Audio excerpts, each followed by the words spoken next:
At this point, what I'd like to do is turn the presentation over to Mark Trusheim. And Mark's going to frame up the solutions that to the issues that I've raised. So Mark has been with this focus project since the very beginning. He's strategic director for New Digs and a visiting scientist at the Sloan School of Management at MIT. So Mark, let me turn it over to you.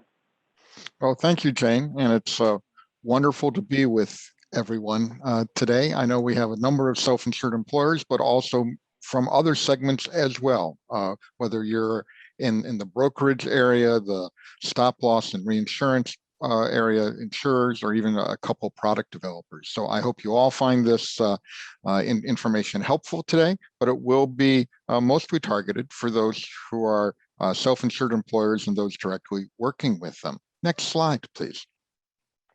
So the outline of what I'll cover here in the next half hour or so, and please ask questions through that Q&A approach. I'll try to answer them either at the end, or I can see them as they're coming up and I may be able to weave them in right away. So please avail yourself of the Q&A if I'm unclear or you want to add into the discussion today.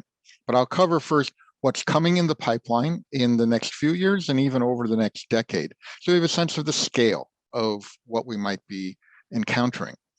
Then I'll outline some of the possible approaches that the consortium here called FOCUS has identified. We call them precision financing solutions, because we've learned that there is no, unfortunately, silver bullet that meets everyone's needs in every situation. It all depends both on your population as well as the therapy itself, and also your size in many senses.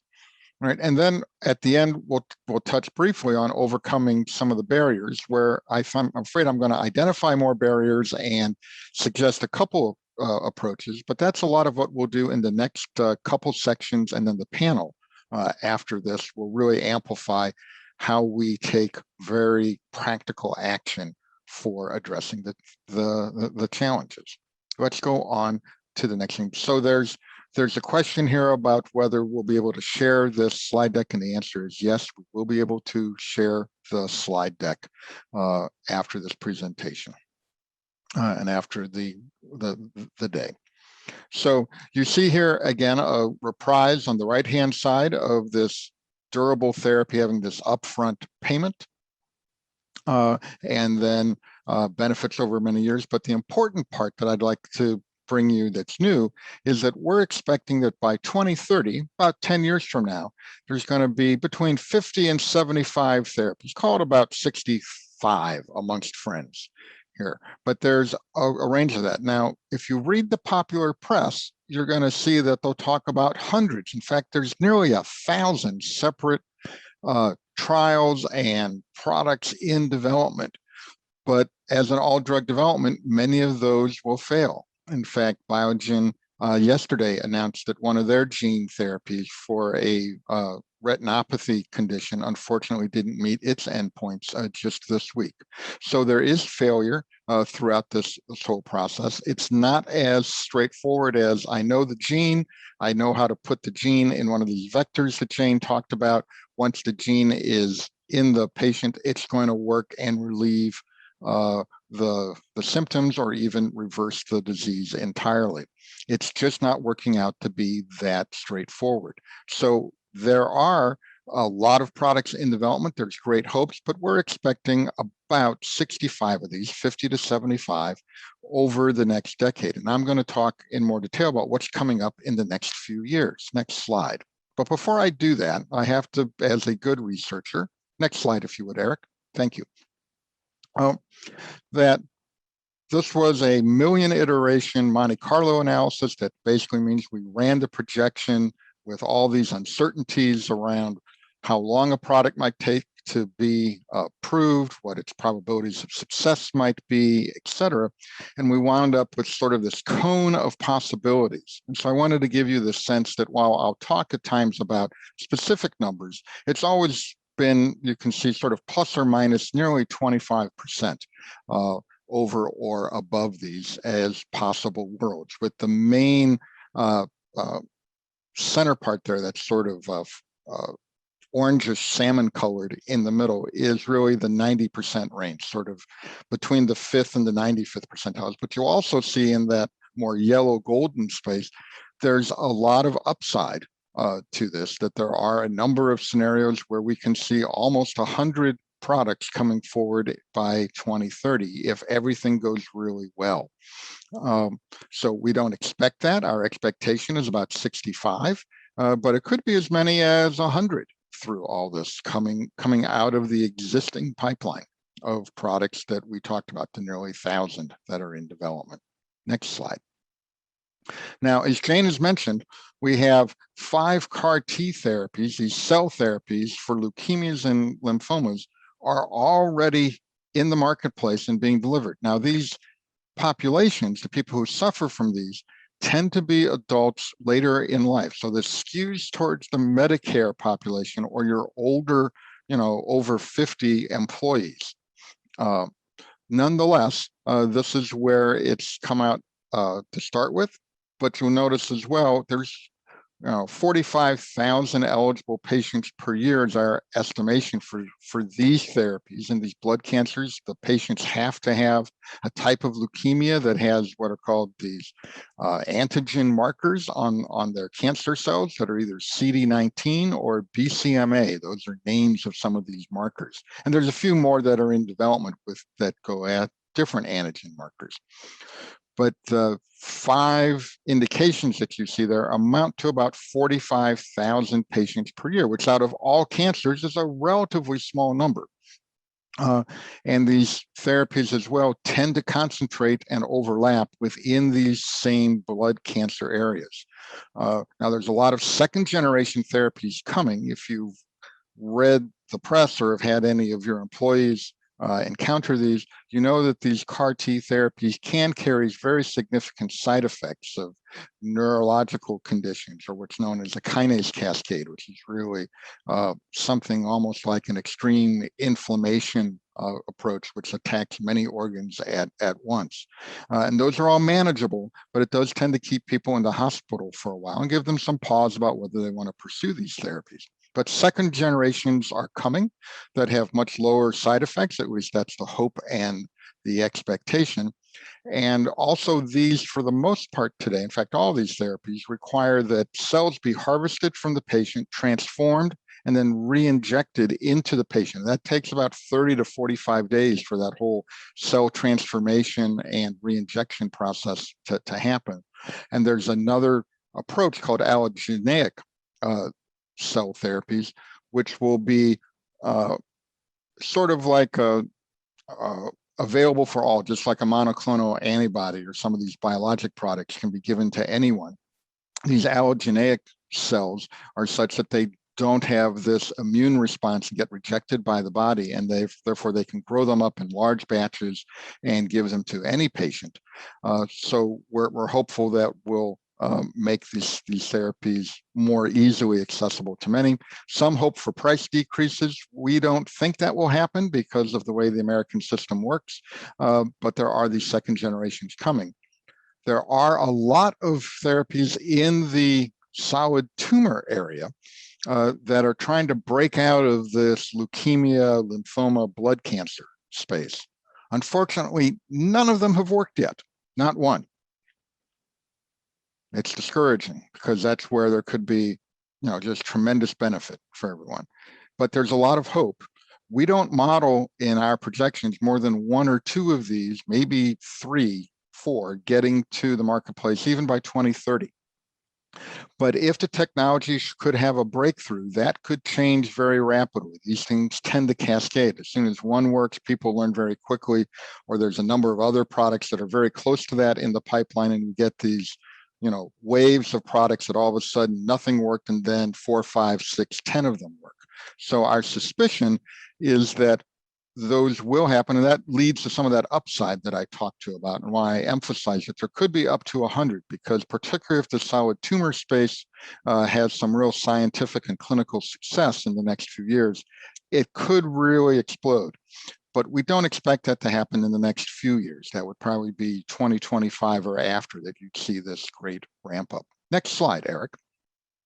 Now, the ones that we think are most likely to come in literally the next couple years by 2023 are again in some blood disorders that are monogenic. There's some gene that's wrong. So beta thalassemia, that product is already approved in Europe and has been filed with the FDA by Bluebird. There's a couple others that are also in the pipeline to approach this.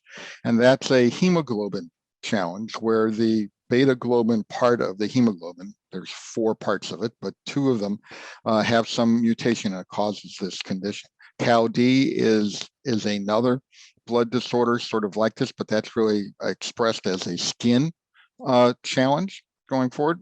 And then you have some of the hemophilias, A and B, which today is, if you have any in your populations already, you know, can be very expensive patients in the tens of thousands, even approaching $1 million or more per year for the factor replacement, either 8 or 9, depending on what kind of hemophilia they have.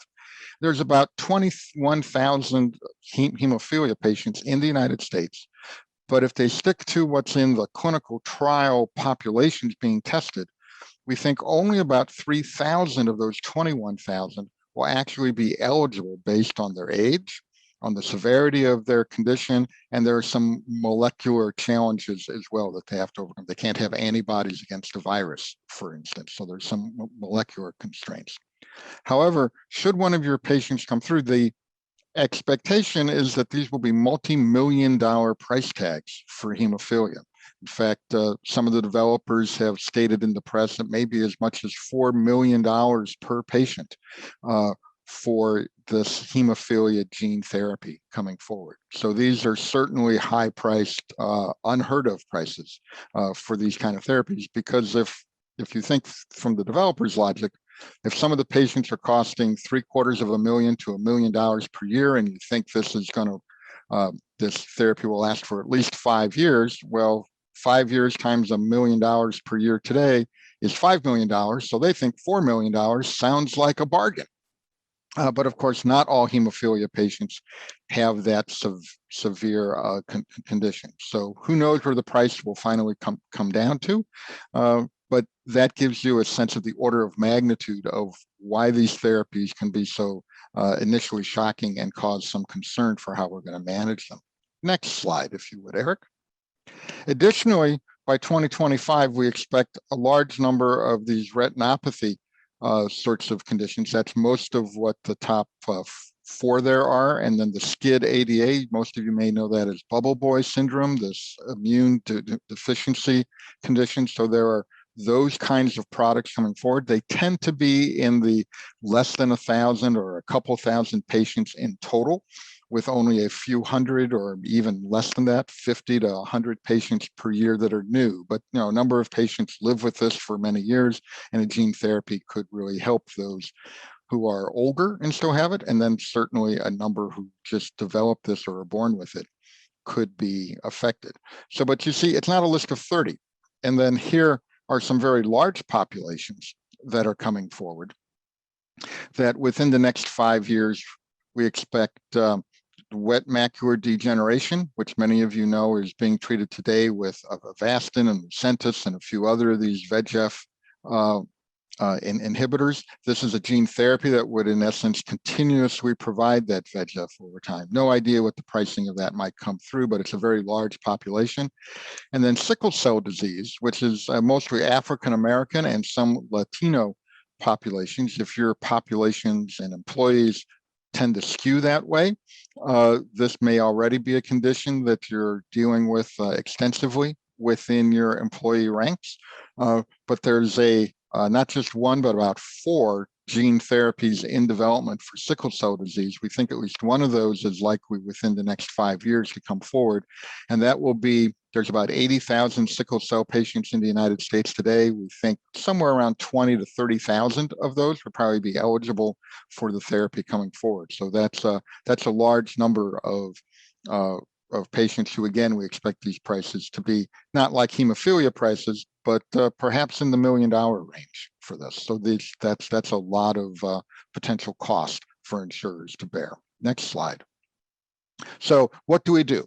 Here's 4 or 5 approaches in the next slide to give you a sense. The simplest and the most popular already from what we've seen and what's in the marketplace are these short-term milestone-based contracts. And I'll have a slide on each one of these in a moment.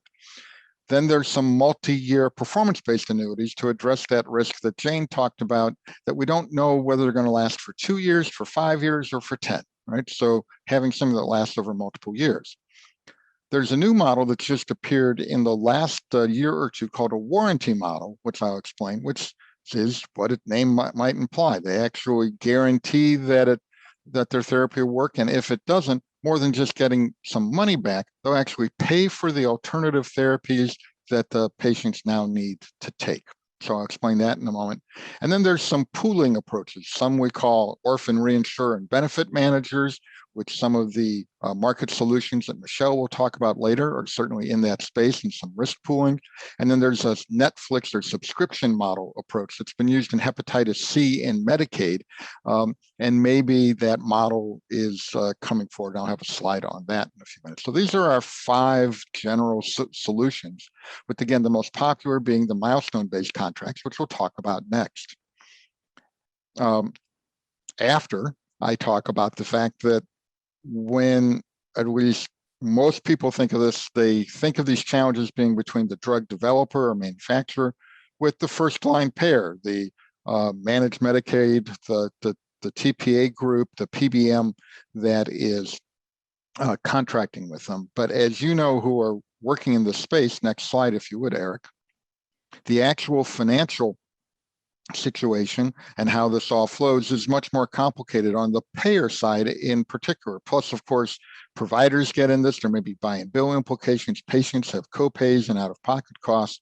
But in the payer side, we have the first line payers or the third-party administrators might have the first interaction. Then you employers really are paying for this as the second line payers, and then you might have a third line payer off the back end of a stop loss and reinsurance. So who takes what risk and how all that money flows back and forth is part of how one puts together a management approach and what these solutions are looking to achieve. So with that broader view of what this is, now we'll see how these next solutions fit within that. So our challenge here with a milestone-based contract is that you have to contract first, of course, as the little timeline at the bottom shows. You treat the patient, and then at some point after that, you assess the outcome metric, perhaps as short as 30 or 60 days for some of the CAR T therapies, usually not more than about a year, because they want to keep it in sort of the same planned cycle, pretty close there too, at most 2 cycles out.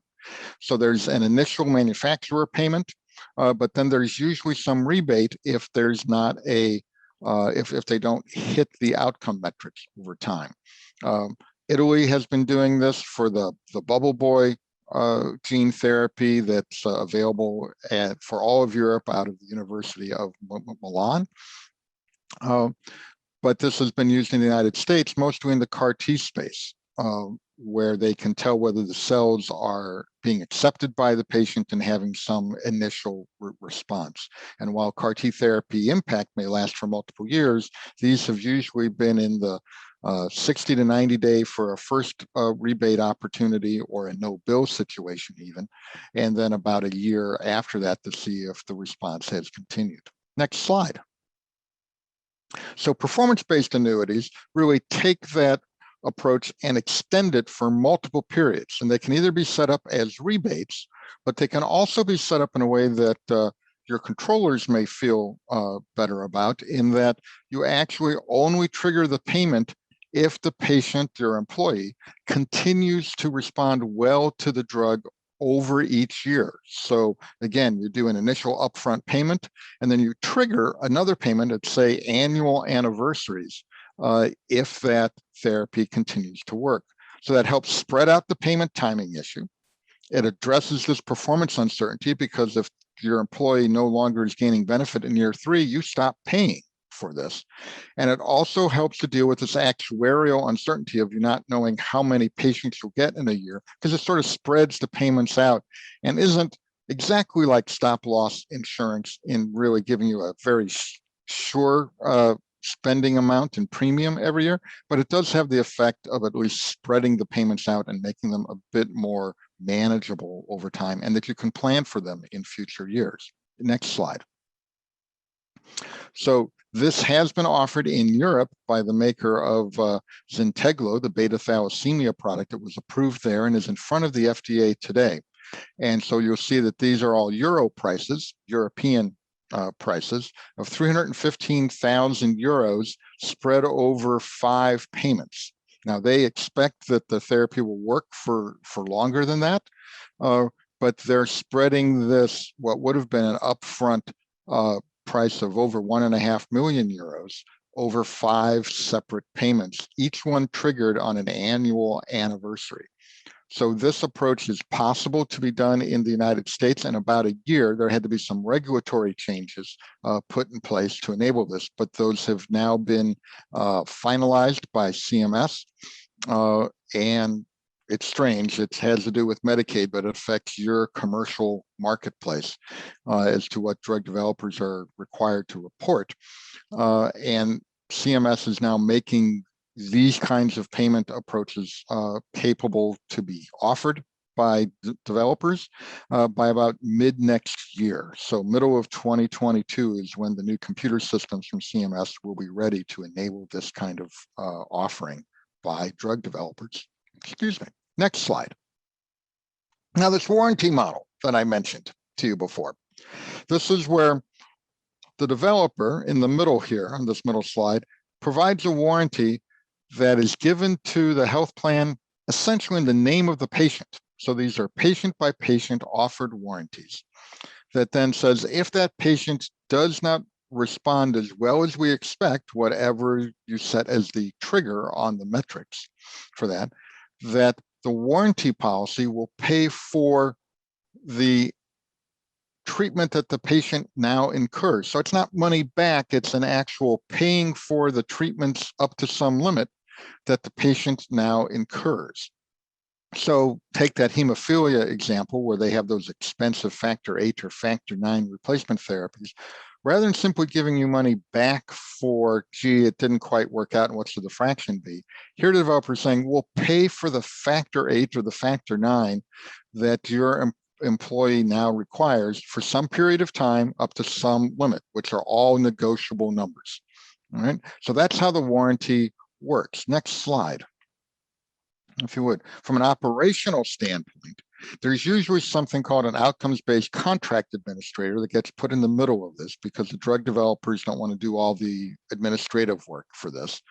But again, the developer, as far as they know, that's the warranty is usually offered to the payer that they immediately contract with, which is probably your third-party administrator of some kind.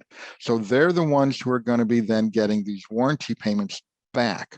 The reason you may want to really be aware of this is you may prefer to have that warranty issued to you as the self-insured employer as opposed to the payer in case you change payers over time, for instance, of who your third-party administrator might be. That you have the ability at least to ask your third-party administrator about how those payments are coming through, has that warranty been triggered, and make sure that it's accounted for appropriately in your costs for all this. So that's why we thought it was important to show you this operational model, because it's an actual sort of legal warranty agreement. And yes, Ken is saying, well, on the questions that all these payment models seem to assume the base price is reasonable to start with.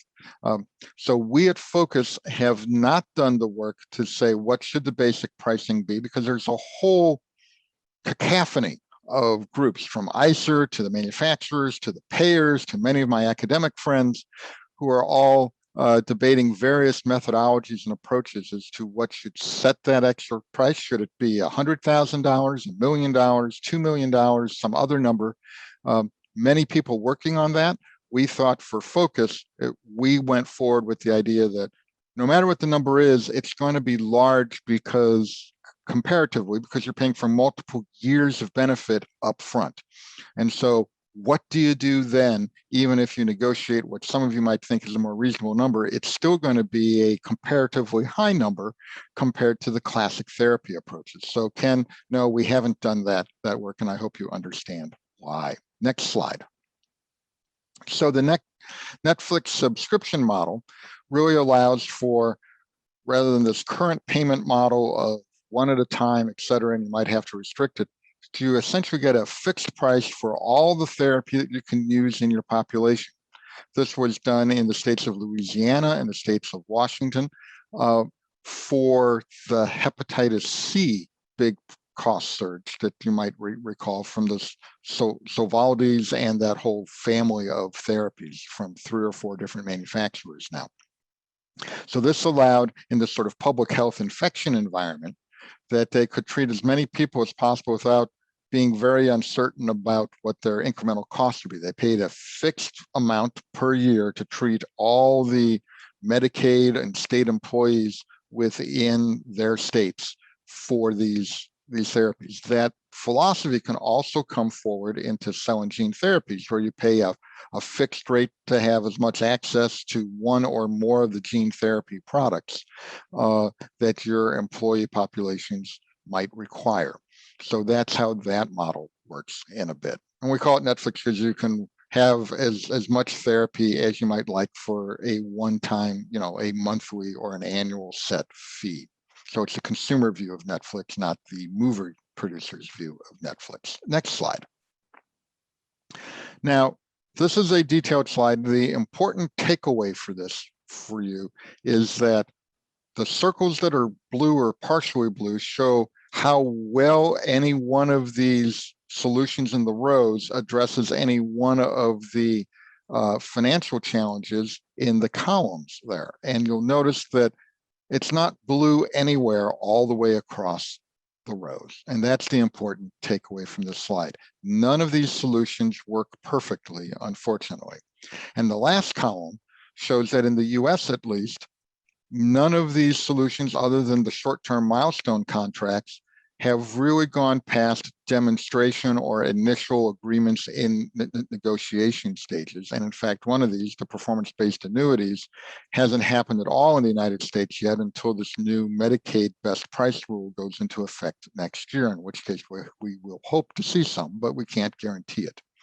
So you're still, as managers of your health expenses, going to need to balance which of these solutions hits the areas that are most important to you and to what extent. And you may use different techniques for different gene therapy types over time. Next slide, if you would, Eric. So some, like the very large commercial players, Medicare, for example, at the total government level, these gene therapies don't really throw them very much because they have the scale to manage this, and the volatility that these therapies might cause for their populations is actually relatively small, and they can wash it out because they're so huge. But the smaller you are, the more volatile this can be. If you get, say, 2 hemophilia patients in 2 different families that happen to come in, or 2 siblings or a parent and a child move in to your population, and then they both qualify for gene therapies in the same year, that, for most firms, that would be a very large self-insured employer hit for all this. So we see that there are real opportunities for other services, ranging from classic stop loss to a number of the new emerging market solutions that you'll hear about after my talk, and we take a little break. So that's why we're holding this session today, and we hope that in combination, you'll see how these kinds of models that I've just gone through can be applied to your areas. Next slide, if you would. So back to that survey that Jane talked to you about before. We've got what were at that time the kinds of approaches in the rows, and you'll see that by far, the preferred solution a couple years ago were these short-term milestone-based contracts because they were the most practical and easy to administer, even if they didn't do a great job of managing some of this long-term performance risk, which is frankly the largest risk. Who knows how long these products will really work, but it's baked into their price most of the time, as Ken pointed out. So in the self-insured employer market, though, you'll see that the favored solution there was population risk pooling, which in essence means stop-loss insurance. And so that's the tool that it appears nearly everyone in this group historically has been relying on. And when Mabe talks a little bit later today, a couple talks from now, he'll be focusing on the stop-loss marketplace and how well it does cover this in many situations, but in some cases it may not. And so if you're one of those who really thinks that stop loss is going to solve all this for you, listen to that talk in a little while, and you can make your own judgments whether that's still true for your population or not after you've learned a little bit more about how stop loss and durable cell and gene therapies might interact. Next slide. So there are some barriers that have to be overcome to make these practical. The most challenging are this patient mobility issue that Jane mentioned before, that you pay for something and then your employee moves to another plan, or you change who you're using for your intermediary, and all of a sudden that contract is no longer with your new third-party administrator, and so you lose the benefits of that. And then there's the performance data collection, that if we do these milestone contracts, performance-based annuities, anything that looks like it's going to be dependent on how well your employee responds to, or their family member responds to the therapy, we have to collect that data as to, well, did they respond or did they not? I'll talk about that in a minute, but it's that data collection challenge, which at times can be seen in the claims data, but for some of the retinopathy and eye conditions, the Luxturna product, for instance, its milestone is based on an eye exam value. So you have to actually get into the medical record and even make sure that the patient has those eye exams scheduled at the time of the milestone metric being in the contract for being measured. So you can see the kind of attention it might take if you have to actually work with your employee to make sure that their child gets the eye exam at the 3-year anniversary of treatment, which may not be when they were planning to have their eyes checked again anyway. So those are some of those challenges. The risk sharing is a big challenge as to who's going to bear the risk in this complex environment of both you as a self-insured employer, your third-party administrator who may get, say, some of the warranty payments and may or may not be as transparent about those as part of a larger package or not, and then your stop loss. How do all those interact to help you share the risk for this appropriately? And then there's some legal and regulatory changes, but won't bother you with those. Those seem to be either worked out or being worked out over the next year or two. So there seem to be ways through most of the legal and regulatory challenges. Next slide. So again, this precision financing data tracking, I talked extensively about the effectiveness metric that you have to collect that data. But you also, to Jane's point prior, you have to understand the patient mobility. What if they move from one place to another? Let's say they leave you as an employee, or they move to a different site in your company. Are you still able to understand where they are and be able to get access to their records that way?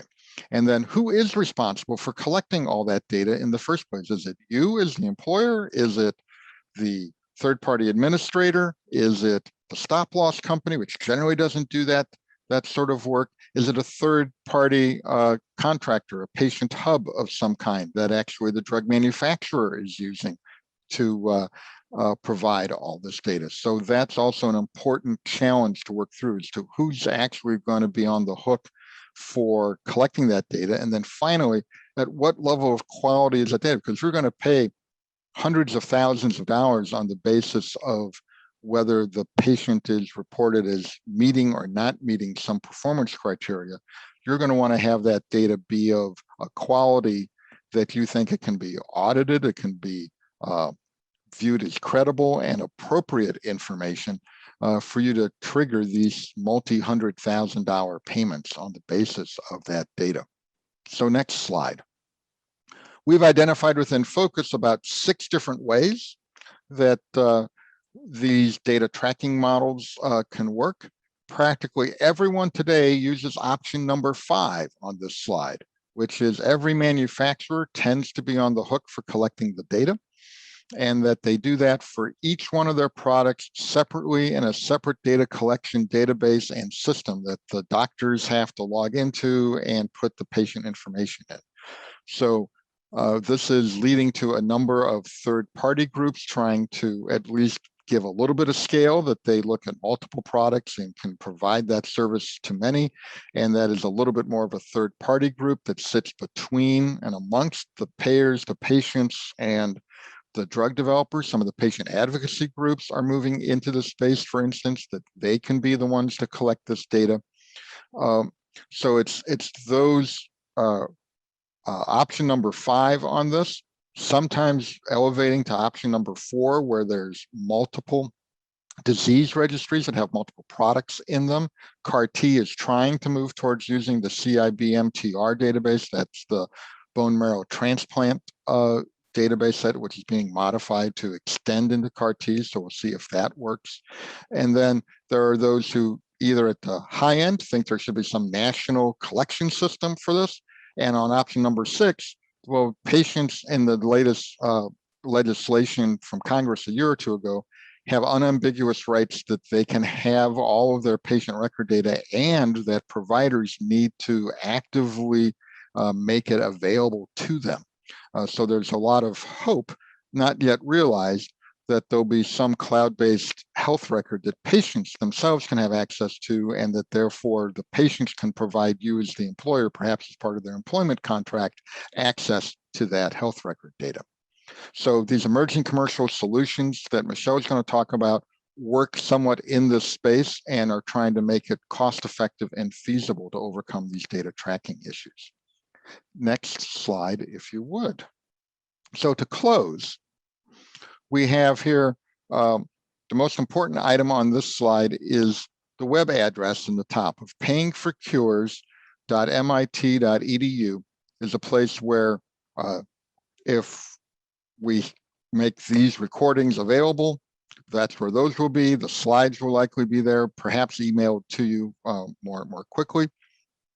And then we have a toolkit that has all of our focus learnings that's there, as long as all of the many publications and white papers and research briefs that we've put forward in this case, along with, as you see, a hint of some calculation tools, some spreadsheets to help you look at what these therapies might mean for your population for a particular disease, and a list of where you can hear us talk more about this in our educational events. So those, I hope you found this helpful. We didn't have a whole lot of questions. If anyone has a few more, we have 5 minutes at least. Jane? All right, thank you, Mark. That's a great baseline for us to start the day. So I do have one question. If employers want to stay abreast of the pipeline, you talked about a lot of uncertainty of what might be approved and when. What resources would you recommend they turn to understand what's coming for 22 and 23? So the first place, of course, is we tend to at least annually update our projections in Focus, and so they can come to our toolkit to see those. The other place that really tends to track this, from what I can tell, is not actually the media, which tends to only look at one product at a time that goes through this, but some of the payers, as occasionally some of the health benefit consultants do their own projections and tracking. In the field that's called horizon scanning, Blue Cross Blue Shield, for instance, has a whole group that's dedicated to horizon scanning, as do most of the other major national players, where they tend to look not just at durable cell and gene therapies, but sort of all the product pipelines. And so those are the places to look. And then there's third-party vendors such as IQVIA and DRI and others, but those are usually, and Evaluate Pharma, that all do these sorts of product projections as to what's coming to market, but they tend to be expensive subscription sorts of resources, which is, if you have the scale, that may be appropriate, but for most self-insured employers, I think that's a little out of their price range, just to know what's coming. All right, great. Well, thank you.